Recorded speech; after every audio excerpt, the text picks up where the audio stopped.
Good morning, ladies and gentlemen, and Bonjour welcome. les amis dans le public.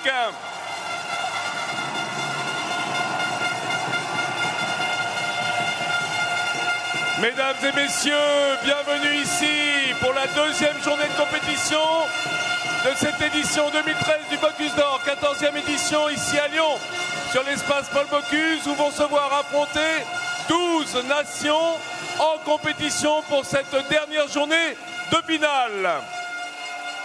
Ladies and gentlemen, welcome to the final day here at the Bocuse d'Or 2013, the 14th edition.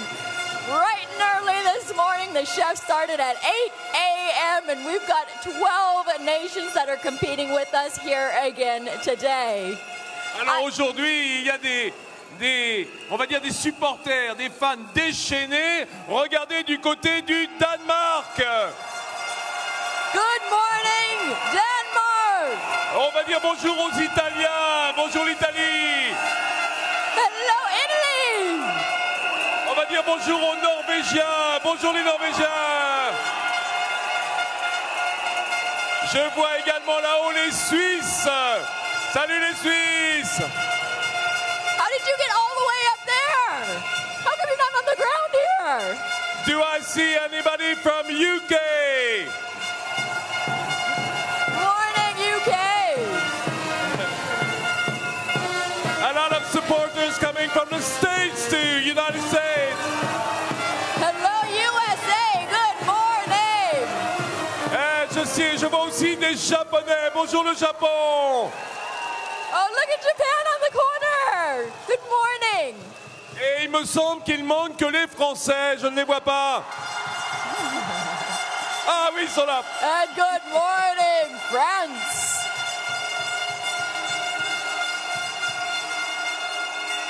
Oui, mesdames et messieurs, c'est ici un petit peu la folie. Déjà la folie, j'ai envie de dire, sur cet espace Paul Bocuse où se déroule cette dernière journée de compétition du Bocuse d'Or édition 2013.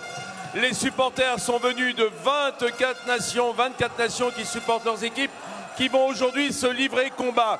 On va tout de suite, dans un instant, Angela, please. Well, I don't think that many people can hear us at this point of time, but I also wanted to say hello, Sri Lanka. Sri Lanka, welcome. ils sont là avec The first le time to drapeau. come and join us at the Bocuse d'Or. Welcome and hello. Avant de faire la visite des box, comme nous en avons l'habitude avec Angela ce matin, pour vous présenter les différentes équipes en lice, je vais demander à notre conseiller technique de luxe qui travaille avec nous de bien vouloir rentrer sur scène. J'ai nommé Monsieur Régis Marcon, le grand chef. Ladies and gentlemen, please welcome out Regis Marcon, who is our resident expert to talk to us about the techniques as we go and we visit all of the teams. He is a Bocuse d'Or winner from here and no stranger, part of the organizing committee as well. Alors Régis, c'est déjà la folie dans les tribunes et ça va ne faire qu'augmenter tout au long de la journée. On le voit, des supporters très attentifs à ce qui se passe dans les box. Toi aussi, tu es extrêmement attentif à ce qui se passe dans les box, sur les points de règlement, mais surtout sur la façon de procéder, la façon de cuisiner de chacune des nations présentes, avec des points de règlement qui ont changé cette année. 2013 va être un réel changement de ce concours. Le premier changement, je crois, c'est un deuxième jury qui va être à même de noter toute l'organisation des candidats dans les box. Et puis, on en a parlé hier encore, c'est la bonne utilisation des produits. Et le réel changement de ce Bocuse d'Or, on a bien sûr le plat traditionnel qu'on n'abandonnera jamais, mais bien sûr le poisson qui sera servi sur assiette, avec une typicité, puisque une des garnitures du poisson sera la garniture typique du pays. Ça, c'est le point important de ce règlement. C'est la possibilité pour les nations en présence, extrêmement différentes évidemment sur le plan culturel et culinaire, d'exprimer leur typicité. Oui, parce que le Bocuse d'Or, c'est quoi? C'est ce rayonnement à travers le monde. Et on veut donner la chance à tous les pays de pouvoir s'exprimer avec leurs produits, leurs traditions. Okay, let me have 1 second. So then this year there's been some changes, and some of those changes involve how we're going to be seeing some of the food throughout the day. The changes for this year have to do with, first up, with the fish plates. Previous years, they were given the information about the fish in advance, but this year, they only found out what kind of fish they would be serving, which is the turbo, and they found out in November.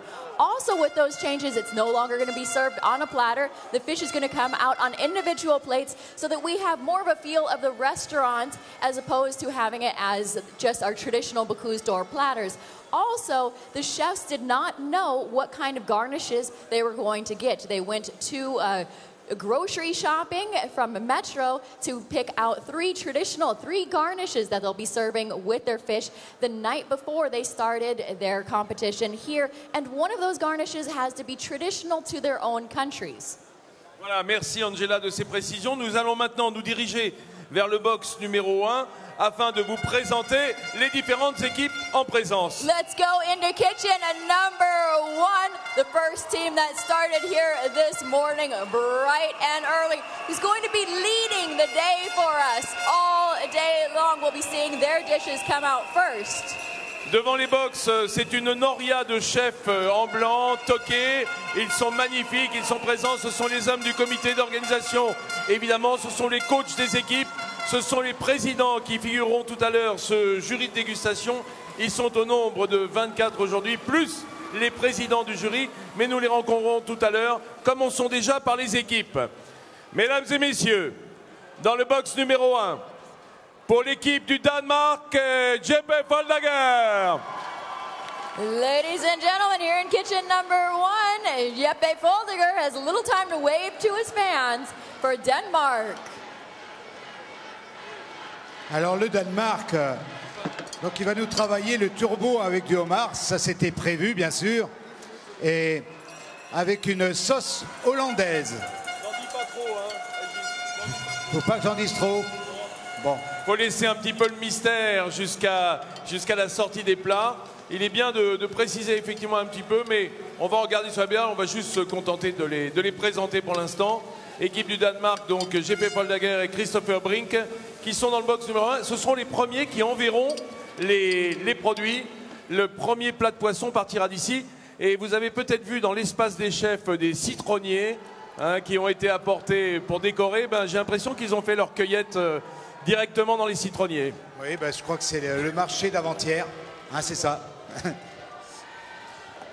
Rappelez que le Danemark est le dernier candidat gagnant du Bocuse d'Or. Absolument, merci de le rappeler, de le préciser. Nous avons notre président du jury qui sera là tout à l'heure, Rasmus Kofoed, qui est le dernier lauréat en date. Donc l'équipe du Danemark qui est venue gonfler à bloc pour essayer de conserver le titre. So Denmark is very familiar with winning here at the Bocuse d'Or. The president of the international jury that's sitting with us is the winner from last year for 2011, who won gold. But he's also the only chef in the world to hold 3 Bocuse medals because he has bronze, silver, and gold under his belt. Régis, il y a un truc qu'on peut transmettre à nos amis qui nous regardent. Régis, dans le box numéro 1, dans le box du Danemark, ça sentait très bon. On va dire le turbo meunière. Ça sentait le beurre noisette et le turbo là, lorsqu'on est passé devant. Oui, parce que ces poissons aiment bien le beurre, il faut le dire. Et c'est vrai que le beurre noisette, en même temps, ça a des parfums. Et puis surtout que leur turbo va être poêlé. Donc c'est un peu la sauce obligatoire, le beurre noisette, qui va être mélangé d'ailleurs avec un jus de homard. Alors là, j'étais en train de regarder parce que c'est à la fois pas étonnant, mais ça nous surprend. Parce que là, nous sommes sur le stand du Sri Lanka et on sait qu'ils vont utiliser beaucoup d'herbes, de parfums, etc. Et j'ai vu le candidat étaler ses tranches de turbo et mettre un petit peu de Ricard, vous voyez, un peu à la mode française. Un peu d'anis. Alors effectivement, mesdames et messieurs, dans le box numéro 2, et je vais vous demander de leur faire une ovation car ils sont venus en force mais pas très nombreux vu la distance. L'équipe du Sri Lanka, Boudica Samarasekara et Rajan John. For Team Sri Lanka, Boudicara Samasara from Sri Lanka, their first time to visit us here. This is a gourd. That's a snake gourd, that's true. And we can also see, because Sri Lanka is well known for their teas, that we're going to be seeing some great teas here from Sri Lanka as well, incorporated into their dishes. Oui, les Sri Lankais qui ont apporté 3 théières en décor de l'avant-scène sur le box pour bien rappeler que c'est une grande nation du thé. Le thé qui est une variété de camélia, hein, pour ceux qui ne le savent pas, puisqu'on en récolte la feuille, vous le savez, 2 fois par an, les petits bourgeons qui vont donner les meilleurs thés de ces jardins d'altitude au Sri Lanka. Voilà, là, on voit ce qu'ils appellent la snake gourd, c'est un peu comme le serpent. La courge serpent. La courge serpentée, qui est un légume qui est légèrement amer et qui vont apprêter en beignet, je crois. Speak about snake gourd. Yeah, it's a little bitter. Yeah. Yeah, a little bitter. These kinds of countries, you'd like to use a little bit of bitter in their food because the long cooking process really helps us sweeten that up. Oui, beaucoup de courges et de cucurbitacées ont cette petite amertume latente, hein, comme la courge serpent ici présente. C'est le cas du concombre amer et c'est d'ailleurs pour ça que l'on dégorge en général lorsqu'on les mange en crudité, ces légumes, de manière à leur faire perdre et leur eau et un peu de leur amertume. Oui, et puis ça permet de mieux les digérer en plus. Bien, on va passer tout de suite dans le box numéro 3. Dans le box numéro 3, je vous demande d'applaudir l'équipe d'Estonie. Heidi Pinak et Aritor Gunnarsson. And in front of kitchen number 3 for Estonia, we have Heidi Pinak here. On est content d'avoir une chef. Hein. Ça manque un peu de femmes hein, aujourd'hui sur le plateau. Heureusement qu'elle est là pour relever ce niveau. Bah, je crois qu'il faut qu'on fasse un effort, hein, les entraîner un peu plus. Et puis on a quand même toujours en mémoire Léa Lindster qui en même temps ça a été une leçon un petit peu pour nous les cuisiniers cette année-là parce qu'elle est allée vers un plat qui était plus dans la dégustation que dans la décoration. Je me rappellerai toujours cet agneau en croûte de pommes de terre et ça va amener du croustillant. À l'époque, il n'y avait pas ces fours aussi perfectionnés et ça avait été un plat qui avait été très apprécié. Oui, parce qu'on parle beaucoup du décor, c'est ce qu'en perçoivent le public qui est là. Ils regardent à quoi ça ressemble. Maintenant, il faut savoir que la note de dégustation reste principale. D'ailleurs, c'est le mot d'hier à notre ami Thibaut Ruggieri qu'on verra dans un instant, le mot de Paul Bocuse qui a dit « fait bon ». Voilà, « fait bon », ça veut dire quand c'est bon, c'est toujours ce qui emporte la décision. Oui, puis ce qui est important, c'est que cette décoration, tout ce côté sophistiqué, correspond vraiment au goût, parce que puis, on va souvent très loin dans ce genre de concours. L'idéal, c'est d'arriver à équilibrer tout ça. Et je peux vous dire, ça fait gamberger hein, dans les candidats. Et comment? Surtout au moment de la préparation. Mesdames et messieurs, dans le box numéro 4, je vous demande d'applaudir l'équipe d'Australie. Ils sont là-bas, les Australiens, regardez.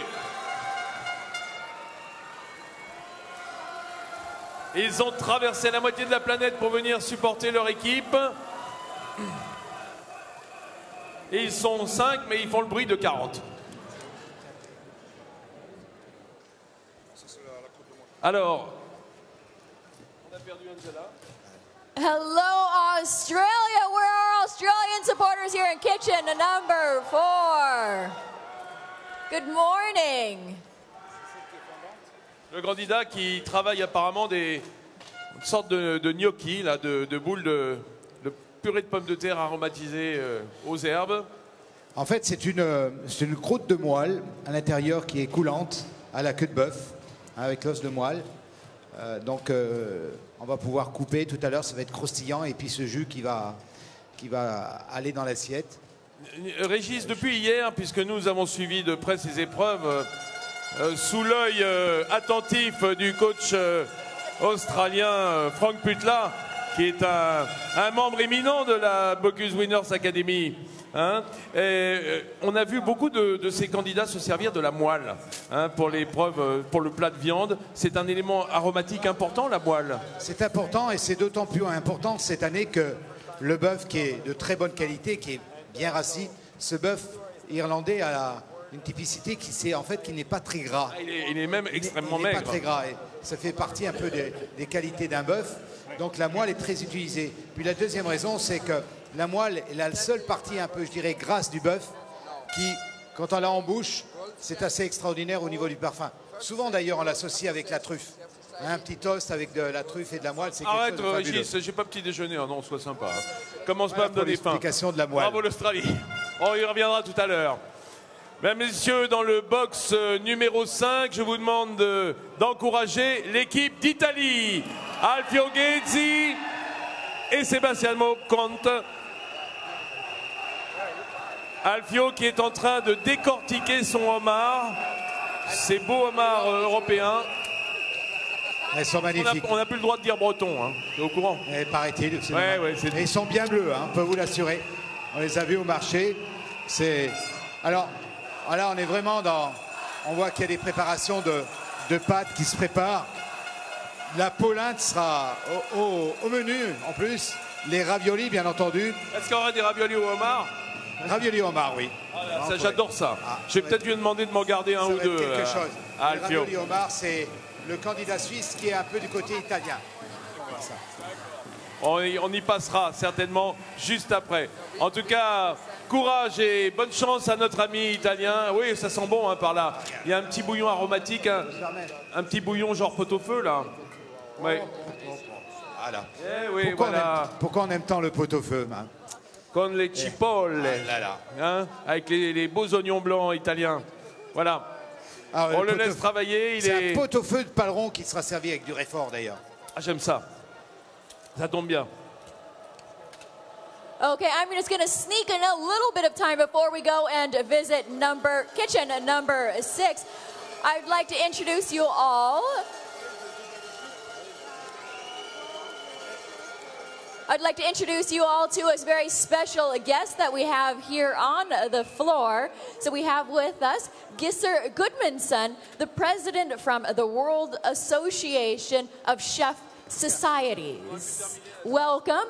How does it feel to be here today at the Bocuse d'Or? Absolutely fantastic. This is, look up there. This is beautiful. Guys, ladies and gentlemen, let's scream for great day. Come on. Hey, what is Norway? What is the US? France? This is beautiful. They're going to be screaming all day, and once you get them screaming, then we can't have our chat. Can you tell me a little bit more about what the World Association of Chef Societies does? Yes, we do represent all the people in here. I know, it's my fault. Okay. So Merci beaucoup. let them play. Let them have some background noise. Tell me more about the World Association of Chef Societies. We represent 10 million chefs around the world, and most of the chefs in here is our members. So for me, this is my family. Like we say in France, la famille. La famille. Yeah, la famille. La famille. So it's beautiful to be here.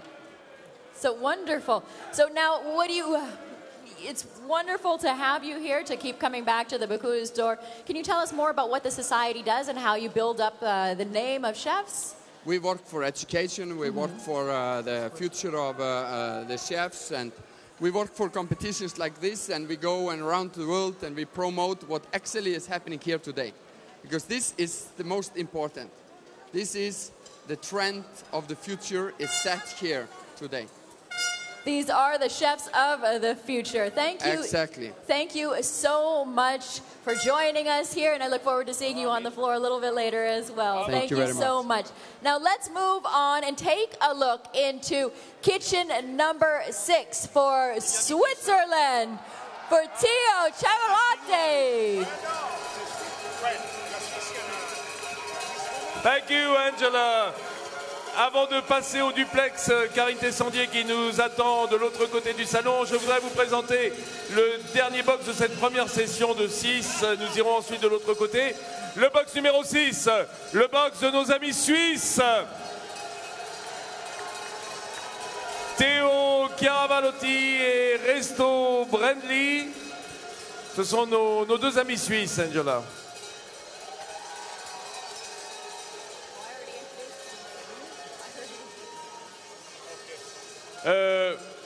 Régis, une petite particularité parce que la Suisse est un pays composite, comme me le disait le coach Armin Fuchs. C'est un pays composite, c'est à la fois la Suisse francophone, italophone, germanophone, et donc ils ont toujours à cœur de présenter un peu on va dire des produits et des façons de faire régionales. On le voit, hein, parce que les Suisses, le poisson va être accompagné avec des taglioli, des ravioli, des agnoletti.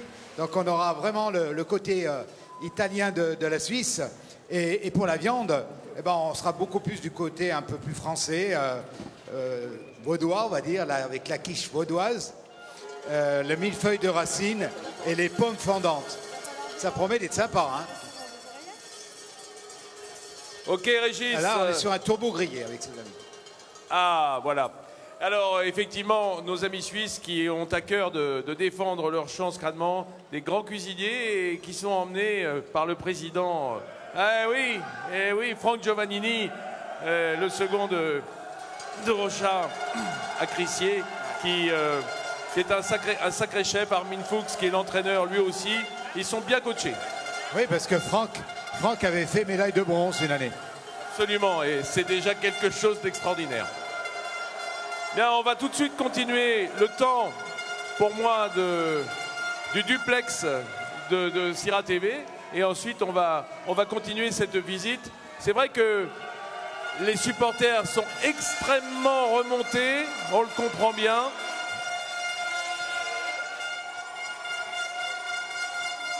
Regardez-les, ils ont rempli les gradins. Je ne sais même pas comment ça va être possible d'atteindre cet espace. Régis, comment est-ce qu'on va faire plus tard, dans l'après-midi, quand tout le monde va venir se bousculer dans les gradins? Ça va être une cohue monstrueuse.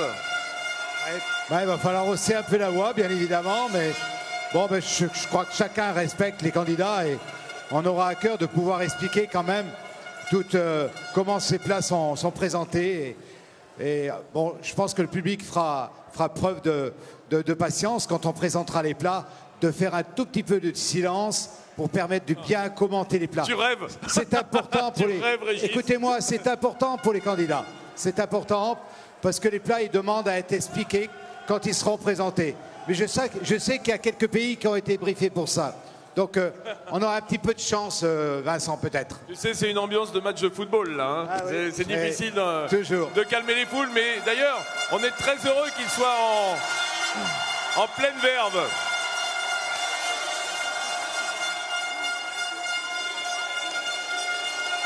Alors, je suis avec le président de la sélection française, Emmanuel Renaud. Salut Manu. Salut. Comment ça va du côté des Français? Très bien. Jusque-là? Jusque-là, très très bien. Ah bah, c'est ce qu'il faut. Voilà, nous sommes devant le box numéro 7. Le box de l'équipe de France. Thibaut Ogieri.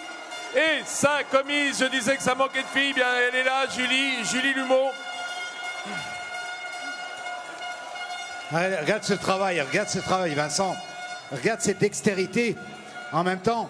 Regarde ce travail, il est en train d'éplucher les patates quand même. Ah non, il les sculpte, hein, je dirais plus qu'il les épluche, là, c'est déjà fait la pluche. Hein, la rapidité auquel il vide les carottes avec précision. Allez. Ah mais ça c'est l'école Le Nôtre, ça. Hein. Ah, ouais. Regarde, il y a M. Prochasson qui est là, qui surveille de son œil de coach le travail. Je crois que quand on travaille dans une... une grande cuisine ou un grand traiteur, on entourne des légumes avant d'arriver à ce niveau de maestria. Vous en avez désormais l'habitude. Nous avons notre rendez-vous quotidien avec l'espace concours, avec Vincent Ferniaud, notre Vincent national. Bonjour Vincent. Salut Karine, tu tombes pas mal. On est justement devant le box des Français, figure-toi. Ah bah écoute, c'est parfait. Regarde, j'ai mis mon petit béret. Je me suis également muni de mon t-shirt.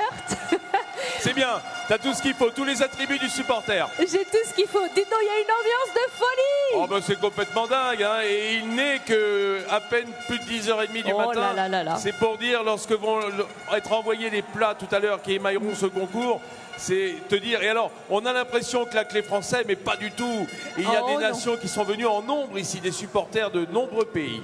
Alors, on est reparti pour 5h35 d'épreuve. Je te vois en compagnie de Régis Marcon. Est-ce que Régis va bien?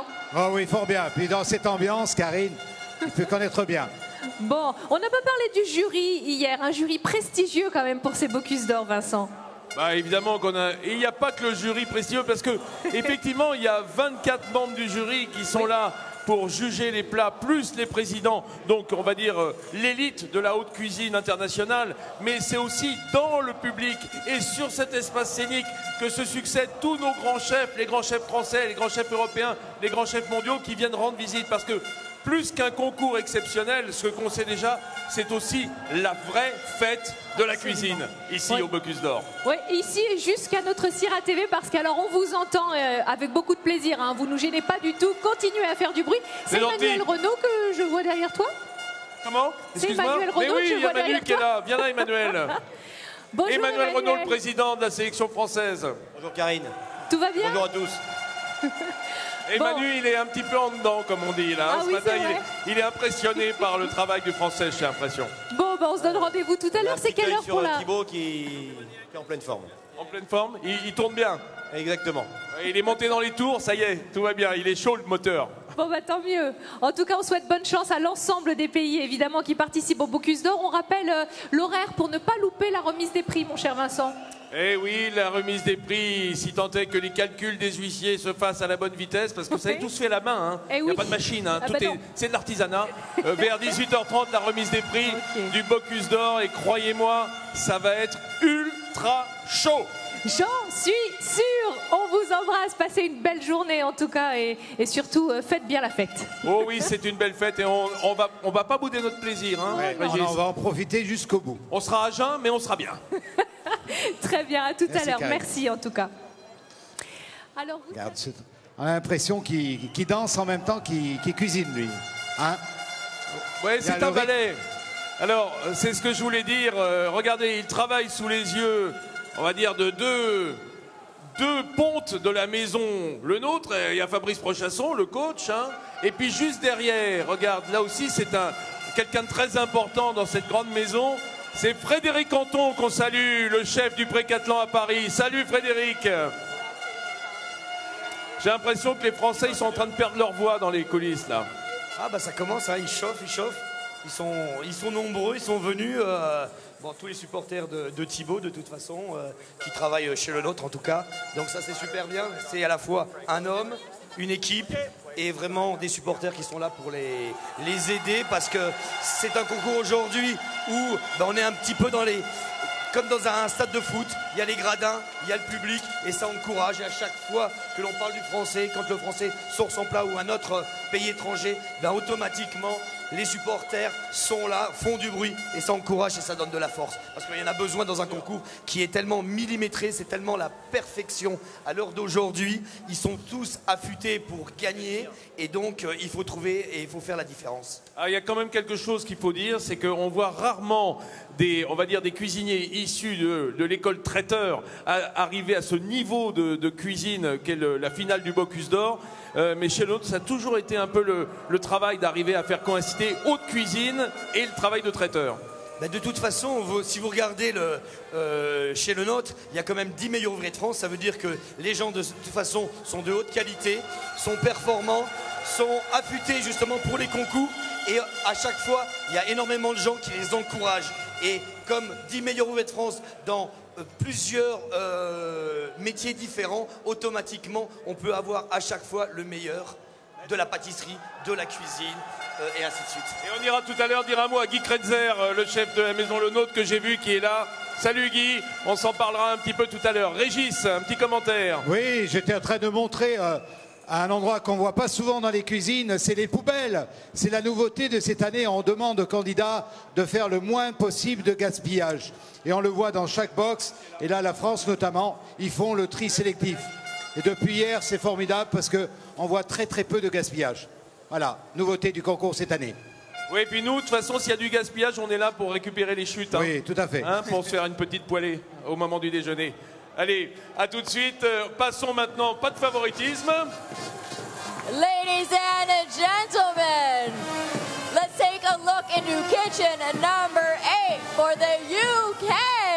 La cuisine numéro 8, Adam Bennett, Christian Curtis, le Royaume-Uni. With Adam Bennett and Christian Curtis.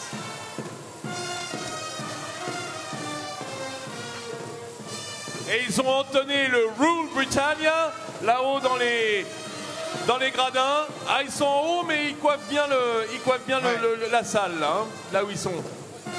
You know, I thought I was going to be tired throughout the day from speaking, but I think these guys, with all of their horns, they're going to be exhausted throughout the day. You know from what? blowing. If there's a lack of voice for us, we'll take a trumpet or a horn.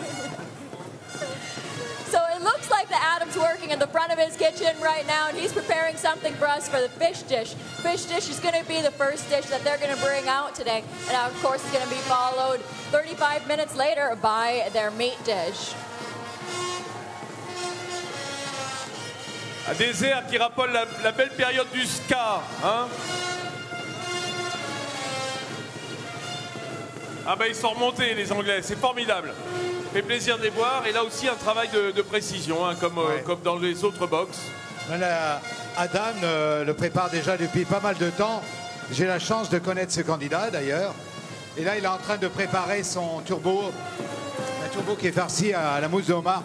On le voit beaucoup d'ailleurs chez les candidats. Le homard a été utilisé comme farce. So the lobster that he was working with is going to go through the Robocoup to be pureed for a farce meat. C'est important de noter le nombre de lingettes et de petits morceaux de papier absorbant parce que on essuie en permanence, on nettoie. Il faut que le box soit impeccable au fur et à mesure de l'avancée des travaux.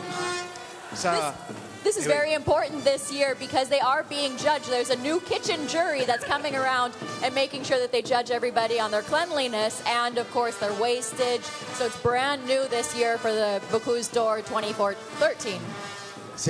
Ça, c'est vraiment le Bocuse d'Or. On demande une organisation au millimètre parce que 5 heures pour réaliser 2 plats, c'est rapide, c'est sophistiqué et chaque candidat fait preuve d'imagination pour le matériel, pour l'organisation. Ça évolue chaque année. The more organized they are, or the chefs are, then it's easier for them to concentrate and to do whatever it is that they need to do for their work. Il faut noter également, Régis, que beaucoup de ces candidats, pratiquement la totalité, ont des timers, hein, des chronomètres qui correspondent à différentes phases de l'avancée des recettes. Oui, en même temps, les chronomètres, ça a toujours une certaine limite. On a remarqué des pays qui étaient un peu déstabilisés parce qu'il y avait presque trop de chronomètres. Ils n'avaient pas assez le nez sur les casseroles, un peu trop sur le chronomètre. Donc on voit que la technique à un moment, elle a ses limites. En fait, le vrai chronomètre, c'est le coach hein, qui ne quitte pas des yeux le chef. Ouais. Là, le coach, c'est une réelle avancée dans ce concours. Et puis, tu l'as noté hier, c'est important de le dire. L'avancée, c'est vraiment la technique du matériel aussi. On le voit avec les fours convothermes, où on arrive à cuire à haut degré près. Et les inductions également, les plaques d'induction. Vraiment le matériel qui est nécessaire à exécuter 100% de recettes aussi compliquées. Voilà. Cette année, le four a été mis en face du candidat pour plus de commodité aussi. On va passer immédiatement dans le box suivant. Ladies and gentlemen, let's move on. We're going to be in front of kitchen number 9 for USA. Le box numéro 9, l'équipe des États-Unis, Richard Rosendale et Corey Siegel. We have with us here from the U.S. Chef Richard Rosendale with Corey Siegel. So Team USA has brought with them these beautiful menus. Hey, Coach, can you show me some of those photos? So Richard Rosendale has brought some inspiration with him, and this is the house that he got the inspiration for the meat or the fish dish? This is for the meat. For the meat dish, and this is a Frank Lloyd Wright house called Falling Water, and this is near where Richard grew up in Pennsylvania. For the fish, he's been inspired by the Appalachian Mountains, which is where he's working now. So we've worked on a plate that has that sort of inspiration and that flow. And the food will also be something that they go and they forage from there. A lot of mushrooms you'll see and things of that nature with his turbo dish. How come, Angela, you seem much more interested by the work of the United States? Well, you know what's wonderful is that because I'm in the U.S., I'm living in New York now, so when I Google anything about the Bocuse d'Or online, the first information that comes up is from the U.S., and they've had great media exposure this year. So I've read all these articles about Team USA, and I got to do the emceeing at the U.S. competition as well. So I saw Richard Cook then. Beautiful. We're going to be looking at some great stuff from Richard. Okay. Hiding the photos still, aren't you? the cameras are behind. Something else. I know that today you're working, Gavin, with American casseroles too. All-Clad is American brand.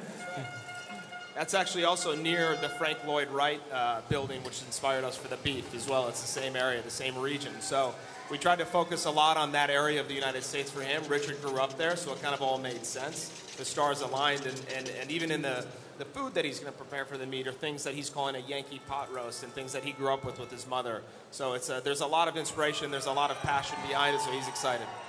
I'm sure. Thank you, Gavin.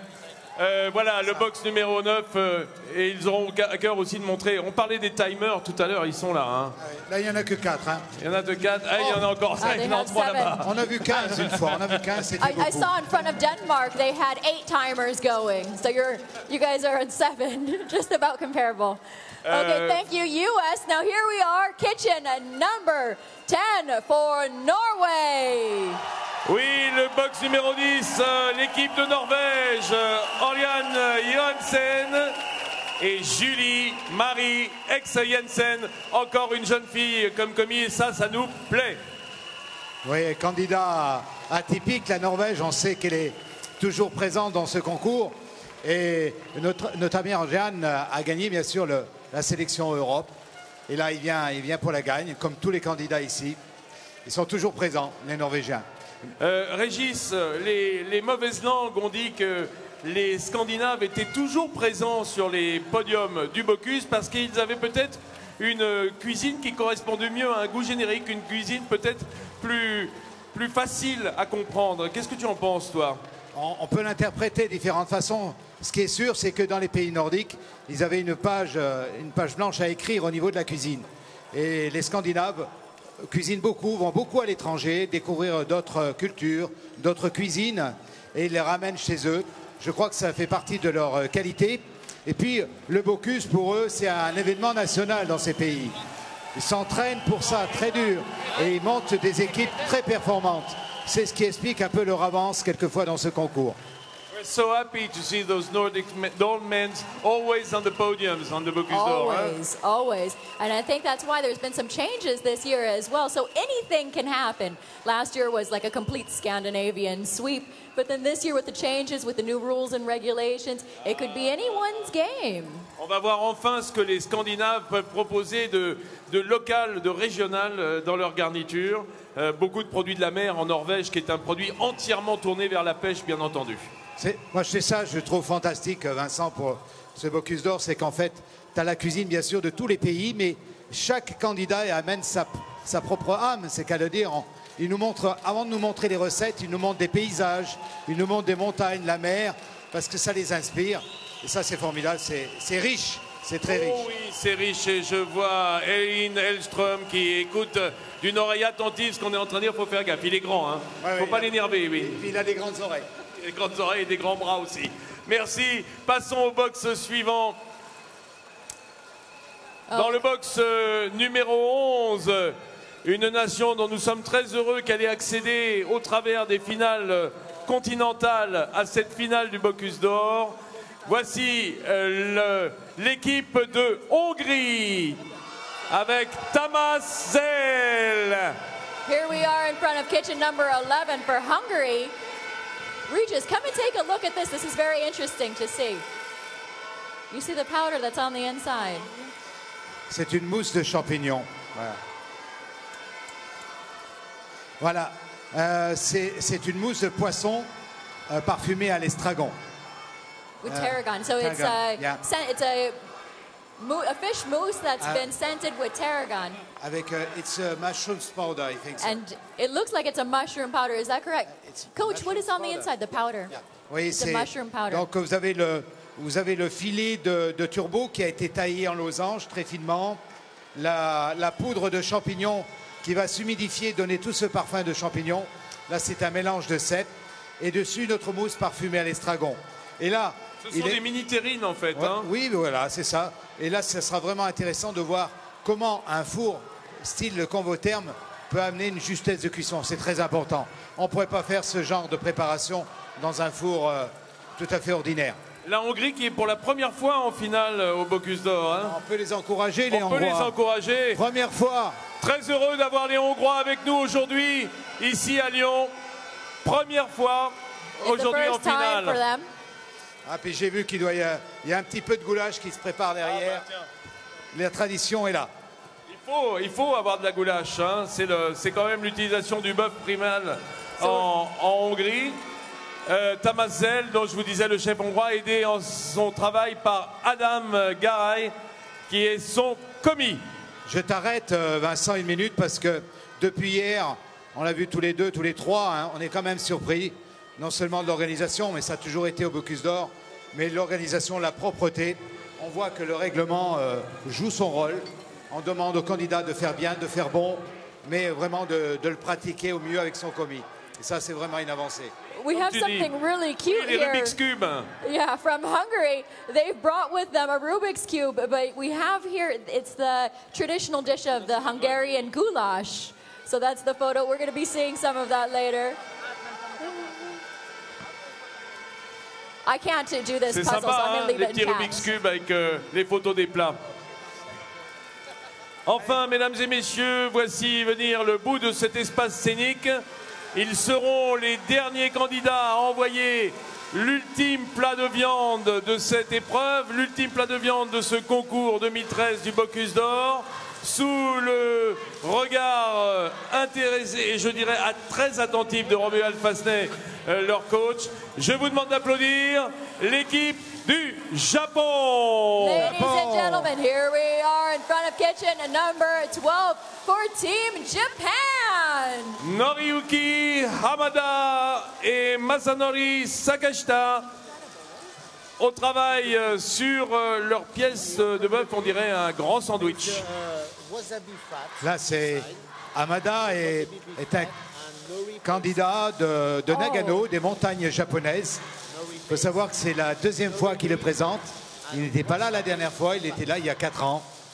So what he has here what he has here is the beef fillet, but what's very interesting is on the inside there is some wasabi fat as well as the nori leaves and nori wagyu fat, as well as the nori leaves and a nori paste. It's very interesting. It's not like anything that any of the other teams that are doing. Alors, c'est intéressant de noter que le wagyu, ben, c'est le bœuf en fait qui est à l'origine, c'est la race qui sert à faire le bœuf de Kobe, c'est-à-dire des bœufs qui sont beaucoup plus gras. Tu disais tout à l'heure, ce bœuf d'Irlande qui est magnifique et est assez maigre, eh bien les Japonais ont ramené du gras de bœuf de chez eux pour le regresser en quelque sorte. Ouais, tout à fait. Là, je pense qu'on n'a pas fini d'être surpris par ces équipes, et notamment par le Japon. Nous qui voulons inscrire vraiment les pays dans ce Bocuse d'Or, la tradition, je crois qu'on va avoir des surprises parce qu'ils sont vraiment dans une combination, en même temps, je ne sais pas si le terme est juste, mais de produits japonais avec ces produits européens. Et They have some of the finest produce in the world. Everything that's done is very meticulous. I've been to a farm in Japan, and the apples are all individually wrapped on the tree to make sure that they don't have any bruising. It's so beautiful. Everything is so done so fine. Alors les Japonais qui travaillent évidemment, je vous le disais, sous le regard de leur coach, comme le fait chacune des équipes ici, mais également sous le regard très attentif d'un amoureux du Japon, Eric Briffard, le chef du 5 à l'hôtel Georges V à Paris, qui est là avec nous. Salut Eric. Alors il connaît bien le Japon, il est d'ailleurs marié à une japonaise, donc à la maison on mange un peu japonais. Complètement, c'est vrai que j'ai deux amours, la France bien sûr, mais le Japon également. Voilà, donc mon cœur est un peu partagé ce soir. Est-ce que c'est facile de concilier la cuisine occidentale et la cuisine japonaise? Toi, je sais que tu aimes bien fouiller à la frontière des deux. Oui, je crois qu'on l'a tous fait. Vous savez, le renouveau de la cuisine française, ça a quand même été un peu la cuisine japonaise, il faut quand même se l'avouer.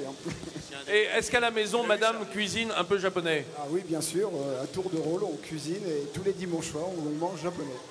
Tous les dimanches soirs, on mange japonais. Ben voilà, c'est comme ça, c'est bien, c'est bien. Il faut des traditions. Dans la cuisine, ça s'installe aussi comme ça. Donc des produits extrêmement intéressants, comme je vous le disais, du côté du Japon. Et c'est pour nous l'occasion de fermer ce banc de la visite des box avec ce box numéro 12 qui est le dernier. Je vous le dis, ce sera le dernier plan envoyé, ça sortira d'ici. Et à ce moment-là, tout sera scellé. Bien, gardez-en sous la pédale les amis, parce que croyez-moi que la journée va être longue. Vous le savez peut-être, dans quelques dizaines de minutes commencera les dégustations, le temps pour nos équipes de préparer leurs plats. Et les dégustations donneront lieu évidemment à beaucoup de ferveur de la part du public qui est avec nous ici sur le hall Paul Bocuse ce matin pour cette deuxième journée d'épreuve qui voit s'affronter aujourd'hui des nations souvent sur les podiums.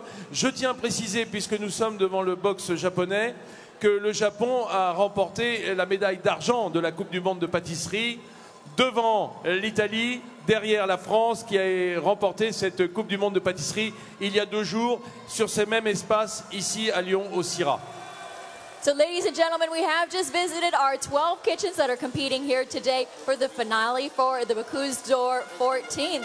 So now we are going to be looking around in the kitchens. We're going to have the cameras going to show you more of what's going on.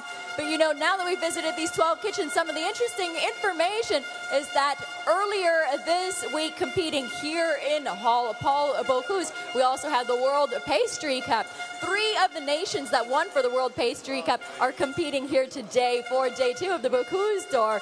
On the podium in 3rd place for bronze was Italy, and it was followed by Japan that was taking silver, and of course France won for the World Pastry Cup. Very beautiful work, very high level of competition, and now the competition has been growing here at the Bocuse d'Or too. It's wonderful to have new countries visiting us every year. Welcome, absolutely everyone. We look forward to seeing you a little later. There's also going to be the first fish plating of the day coming out at 1 p.m. sharp. Exactement, à 13h, vous aurez le premier plat de poisson qui partira du boxe danois. Un mot pour vous dire, vous le savez certainement, puisque vous êtes maintenant, pour la plupart d'entre vous, des habitués de ce concours. Autrement, vous comprendrez très rapidement le procédé. Ici, c'est un ring, un vrai ring de combat sur lequel se livre un combat sans merci les 12 nations venues aujourd'hui pour cette deuxième journée. Mais c'est aussi une réunion de famille. Et nous irons, Angela, Régis et moi, à la rencontre de ces chefs qui viennent du monde entier, qui viennent aussi du territoire de France et du Rhône-Alpes, bien entendu, pour visiter leurs amis venus à cette rencontre, cette grande réunion de famille. C'est aussi ça, cette fête de famille, une vraie fête. C'est ça que nous voulons vous faire vivre ici, sur l'espace Paul Bocuse, pour cette deuxième journée du Bocuse d'Or. Régis, toi, je sais que tu as ton petit carnet de notes. Très important, parce que là-dedans, c'est une... Si les coachs pouvaient te piquer ton carnet, je pense qu'ils en apprendraient presque un peu plus sur leur cuisine. Ah oui, moi je crois que c'est important parce qu'il y a tellement de techniques sur ce concours qu'en fait, on ne les voit pas toujours, d'une part. Et c'est un peu comme dans la course automobile. Je pense qu'on avance, ces techniques avancent, que ce soit dans l'organisation, que ce soit sur la finesse, sur les garnitures. Et on est en train d'avoir un petit peu ce dictionnaire que je garde précieusement, qui relate de tous ces Bocuse d'Or et de ces avancées techniques. On les garde bien au chaud. Tiens, montre-nous un truc, Régis, que j'adore, le thermoplongeur qui est là. Pardon? Alors, le thermoplongeur... Qu'est-ce que c'est ça? C'est un appareil qu'on a vu apparaître maintenant, ça fait bien une bonne douzaine d'années. C'est une eau, en fait, qui est brassée pour toujours avoir la même température quand on met le produit à l'intérieur. Et on sait très bien que l'eau, c'est une énergie beaucoup plus rapide et importante. Oui, ça transmet la chaleur d'une façon impeccable. Voilà, c'est très régulier, hein. C'est soit l'eau froide, soit l'eau chaude. Et là, je ne sais pas combien il est, on va regarder. Il est à 64 degrés. 9, presque 65 quoi. Oui, ça ne va pas bouger, 65. Ce sont ces cuissons à basse température en poche que l'on favorise là-dedans? Là, on est complètement dans la basse température. Ce n'est pas la moyenne basse, c'est la basse température. Très certainement, le candidat va utiliser cet appareil pour le poisson, pas pour la viande. Ou pour le homard éventuellement. Pour le homard éventuellement. Pourquoi pas 80? 80 c'est déjà un peu haut. On peut avoir un poisson un peu plus sec, un peu plus cuit. Puisque là, tout doucement, 65, c'est pratiquement un peu au-dessus de la pasteurisation. Et il va amener son poisson, nous, dans les essais qu'on a pu faire avec le turbo d'élevage, c'est du 52-53 degrés. Et là, vous avez réellement un poisson qui est nacré, qui a une cuisson à cœur qui est formidable. et on peut l'obtenir qu'avec le thermoplongeur. Régis, moi je suis toujours obsédé de ceux qui nous regardent, de nos amis qui sont des amateurs, des ménagères, qui voudraient reproduire ça. Alors évidemment, le thermoplongeur, c'est un matériel très coûteux. On peut simplement cuire chez soi. Si on n'a ni sous-videuse, ni thermoplongeur, on peut rouler dans du film plastique et cuire à eau frémissante. Tout à fait, hein, ça peut très bien se faire, de même que le poisson, on peut très bien le mettre dans un four ordinaire, lui mettre un petit peu d'eau, le recouvrir d'un papier film, et vous obtenez pas le même résultat, c'est pas possible, mais vous avez déjà une cuisson qui est formidable. Bien, merci. En même temps, tu sais, Vincent, c'est ce que j'essaye de faire dans mes cuisines, on a un peu toutes les techniques. Il serait dommage de cantonner à ces hautes techniques et après de ne plus savoir faire. Si vous êtes dans un endroit où il n'y a pas de thermoplongeur, vous devez pouvoir savoir cuisiner. Oui, il ne faut pas s'enfermer dans les techniques. On l'a senti dans le box numéro 1 je te disais, on passait, ça sentait le beurre noisette à la poêle, oui, avec le turbo, l'odeur cette odeur de poisson plat comme la solmenière, vraiment cette odeur de beurre et de poisson, et on se dit voilà, ça peut être poêlé aussi et merveilleux. Voilà. En même temps, on peut comprendre que ces techniques soient là parce que les pays viennent pour la gagne, on est là pour gagner, on travaille à la seconde près et on travaille au degré près. Donc c'est recherche de perfection, quoi. Tout à fait. Merci Régis. On va se diriger ensemble vers le centre de la scène.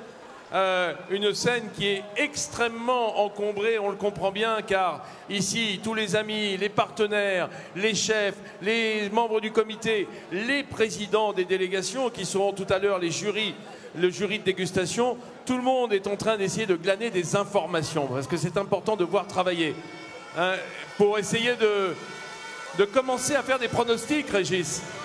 Ah oui, en parlant de pronostics, j'invite ceux qui sont sur l'espace des chefs à aller les faire leurs pronostics. Il y a un petit stand de la Cité de la Gastronomie, vous avez quelques dépliants, allez, vous pouvez faire des pronostics sur le Bocuse d'Or. Eh oui, les pronostics. Est-ce qu'il y a gros à gagner?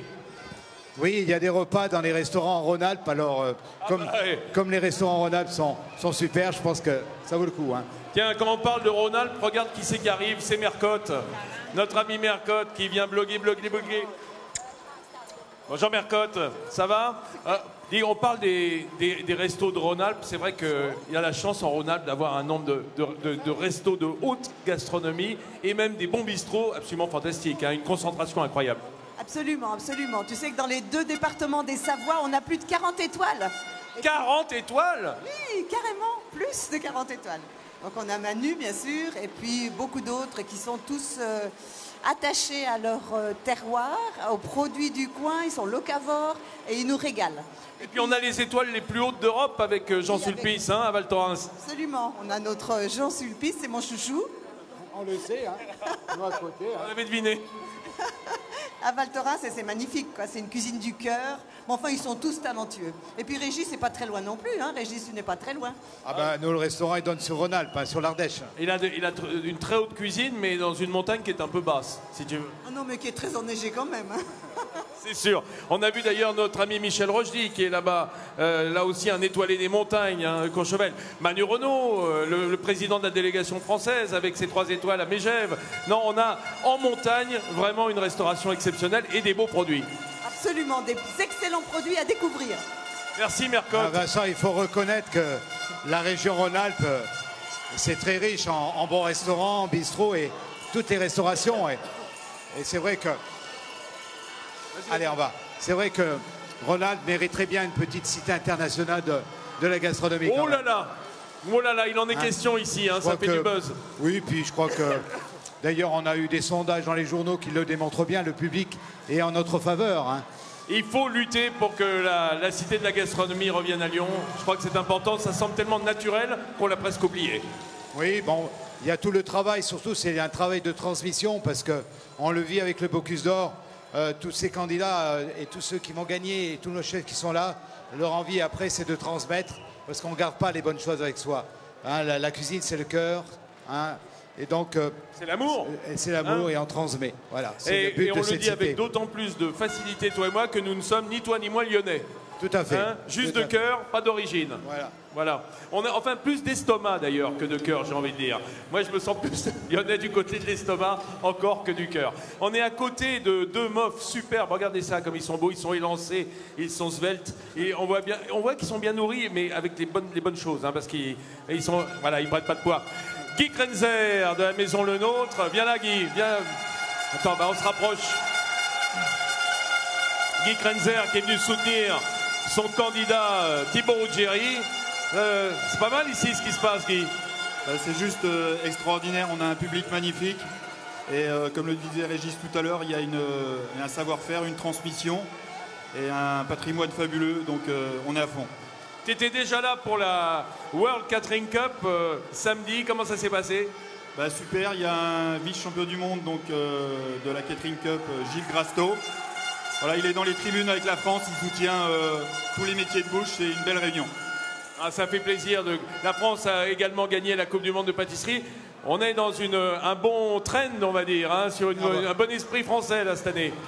C'est tout ce savoir-faire qui est transmis. On a ce qu'on appelle l'héritage et c'est juste beau à voir.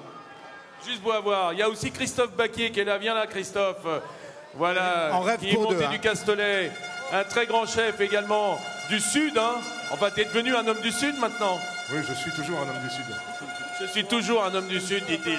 Alors, Christophe, c'est vraiment, on disait, une fête de la haute cuisine ici, aussi par la présence de tous ces chefs qui viennent du territoire pour être là. Simplement pour être là, quoi, pour être là au milieu des copains.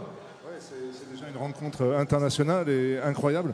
Et puis je trouve que c'est des moments de magie, on en a des frissons, de voir tous ces gens travailler, quand on voit l'énergie qui est mise en œuvre tous les jours. Et puis de croiser tous ces grands chefs, pour nous, c'est toujours formidable. Et ce public incroyable. Une question mystère. Est-ce que tu as l'impression, parce que je me posais la question ce matin quand je vous voyais tous là, tous ces chefs des grandes maisons en train de regarder, est-ce qu'il y a un mercato qui s'organise? Est-ce qu'on repère à l'étranger les gars vraiment doués en se disant tiens, je le prendrais bien comme second celui-là, tiens, est-ce qu'il y a un mercato des chefs? Je ne sais pas s'il y a un mercato des chefs, mais je crois que si tous ces chefs sont là, c'est que forcément il y a beaucoup de talent, donc on rêve tous d'avoir des jeunes comme ça dans nos brigades et on en a déjà des très bons. Les commis, hein. Et même les commis sont se débrouillent très bien. Hein. Ouais, tout à fait. Ouais. Mais on rêve tous, forcément. Mais là, il y a une équipe internationale formidable. On pourrait faire certainement la plus grande équipe du monde pour un dîner formidable aussi. On se croirait dans les stands aux 24 heures du Mans, hein. Une écurie de course hein, à chaque fois. Plutôt au circuit du Castellet. Au circuit du Castellet, très bonne idée, effectivement. On vous y donne rendez-vous d'ailleurs. Hein. Tout à fait, ça serait bien. Ouais. Merci Christophe. À tout à l'heure, messieurs. Oui, c'est ça aussi, le Bocuse d'Or, vous le savez, c'est ce grand rendez-vous, quoi, ce grand rendez-vous des meilleurs professionnels, que ce soit de la haute cuisine, de la haute pâtisserie, on l'a vu, des traiteurs comme Guy Krenzer, parce que hein, quand on est traiteur, on est cuisinier, hein, surtout à partir d'un niveau. Oui, tout à fait. Nous étions tous les deux hier soir à la soirée académie, et moi, ce qui m'a étonné, c'est tous ces invités qui venaient un peu du monde entier. Et chaque fois, quand on parlait à la fois du concours, on disait, mais pour nous, c'est le rendez-vous incontournable. Tous les 2 ans, nous sommes là. Et on se dit à chaque fois, on vient au CIRA. Allez, bientôt au CIRA. C'est des rendez-vous incontournables des professionnels. Et de plus en plus, les professionnels viennent voir ici des tendances. Mais en même temps, il faut parler de toute une famille. Il n'y a pas que les cuisiniers, bien entendu, mais tous les métiers de bouche. Il y a le travail fabuleux qui a été fait pour la boulangerie, la pâtisserie avec la Coupe du Monde, bien entendu, et des métiers dont on parle souvent pas assez, les poissonniers, les écaillers. Il y a aussi un concours de fromager. Et on a vu avant-hier avec le marché, bien sûr, pour les candidats, on a vu notre ami Joël, meilleur ouvrier de France, fruitier, qui est un meilleur ouvrier de France, qui date maintenant depuis 2 ans, de mettre à l'honneur tous les fruits. Voilà, c'est ça le Bocuse d'Or. C'est ça le CIRA, c'est un rassemblement où les gens ont envie de se rencontrer, d'échanger, parce que nous sommes dans des métiers de passion et on a tous envie d'échanger à ce moment-là parce qu'on sait qu'on va se retrouver autour de cette fête. Alors Régis, on me signale qu'il y a eu un petit incident voilà, pendant que nous étions en train de commenter. Le coach estonien a eu un malaise, il a fait une petite crise d'épilepsie, c'est ça aussi le stress, hein, lorsque ça monte ici, et on le comprend avec cette tension. Sachez qu'il a été évacué par les services de sécurité et les pompiers, et qu'il va bien, et qu'il retrouvera sa place tout à l'heure sur cet espace scénique. Mais tout va bien, les pompiers s'en sont occupés. Voilà, c'est pour vous le dire. Et je voulais rassurer les supporters estoniens, le coach va bien et il reviendra tout à l'heure. So everything's fine. Everything will continue on today. We're still going to have a wonderful competition here at the Bocuse d'Or. Everything's fine. Voilà, regardez, tout le monde s'est calmé, du coup ça a jeté une petite fraîcheur là sur la salle, ça les a calmés, c'est bien, parce que tout à l'heure il faudra qu'ils en aient encore en réserve pour ce qui va suivre hein, dans les épreuves. C'est là qu'on voit la responsabilité du coach est importante. Hein. C'est lui qui guide au niveau du temps, des réflexes, surtout les techniques à ne pas oublier, parce que le candidat, eh ben, on déroule, comme on dit, hein, c'est un petit peu comme une leçon apprise par cœur, point par point, puis à un moment, il y a peut-être un grain de sable, et le coach est là pour regarder, pour guider au mieux le candidat. Et je dirais que le coach, il est presque... Moi, je pense qu'il n'est pas presque, il est plus stressé que le candidat. Ce qui peut expliquer ce malheureux malaise. C'est comme l'entraîneur au football, hein, parce qu'il sait qu'il ne peut pas intervenir directement. Il voudrait mettre les mains dedans, parfois, le coach. Je sais que beaucoup de personnes m'ont regardé quand j'entraînais un de mes anciens chefs... Serge Vira qui a gagné le Bocuse d'Or, et il me disait mais t'as vu dans quel état tu étais, mais t'étais à 100 à l'heure quoi. Mais c'est vrai qu'on est dedans parce qu'on a envie de le guider au mieux. Et puis c'est comme je dis, les coachs sont souvent d'anciens sportifs et ils ça remémorent évidemment leurs exploits, et de savoir qu'ils ne peuvent pas intervenir directement quand ils voient le geste qui n'est pas exactement celui qu'ils voudraient, ça rend dingue hein. Tout à fait. Ah, c'est ça la magie du Bocuse d'Or. Hein. Est-ce que quelque chose a changé dans la façon dont les coachs sont en liaison avec leur équipe depuis quelques années? Oui, alors ça fait, je crois, le souvenir, ça doit faire la 3e édition où les coachs sont présents. On voit beaucoup plus de matériel électronique maintenant sur tout simplement parce que c'est plus pratique. Et j'ai remarqué des petites astuces, notamment beaucoup de coachs travaillent pas avec la feuille pleine, mais quart d'heure par quart d'heure, pour être encore plus précis dans les détails. Ils font un conducteur du concours, exactement comme on le ferait pour une émission. Voilà. Mais ça peut avoir ses dangers aussi, parce que bon... Ah oui, parce que dès qu'on dépasse, on peut stresser en se disant j'ai perdu 5-6 minutes, où est-ce que je vais les rattraper? On stresse peut-être l'équipe. Tout à fait.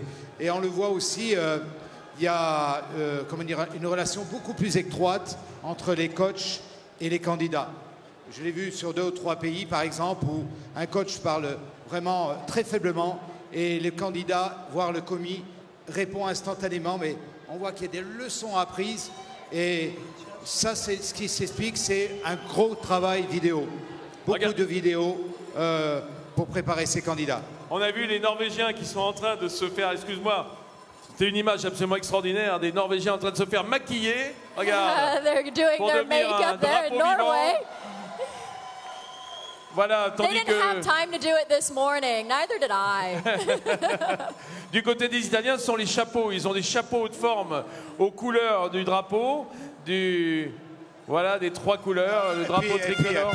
So Italy's got on their toques that have been painted like the flag. Yesterday we had some corn toques as well. Et hier, oui, vous avez raison, Angela. Hier, ce sont les candidats du Guatemala, les Guatémaltèques, qui avaient des toques en forme d'épis de maïs, hein, qui par là parlaient de leurs origines et des produits qui émaillent ce beau pays. Petit mais extrêmement riche sur le plan de la diversité biologique. Hein. Tout à fait. C'est ça qui est la magie un petit peu de ce Bocuse d'Or, c'est bien sûr les supporters.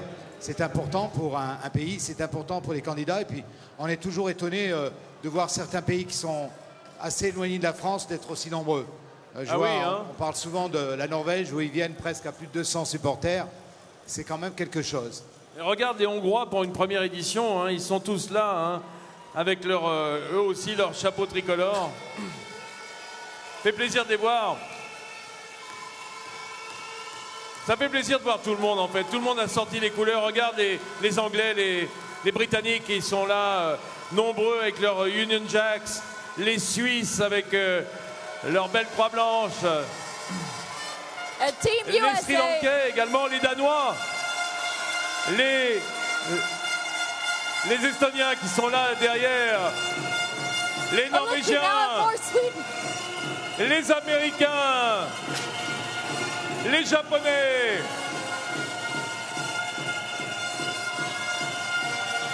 Ça y est, regardez, il suffit d'appuyer sur le bouton, il se réveille. You know what's amazing? I think for the first time ever, we can almost hear the UK over France. UK's really brought out some noise this year. Et les Australiens qu'on a vus aussi devant. I think the most subdued bunch in the room is USA.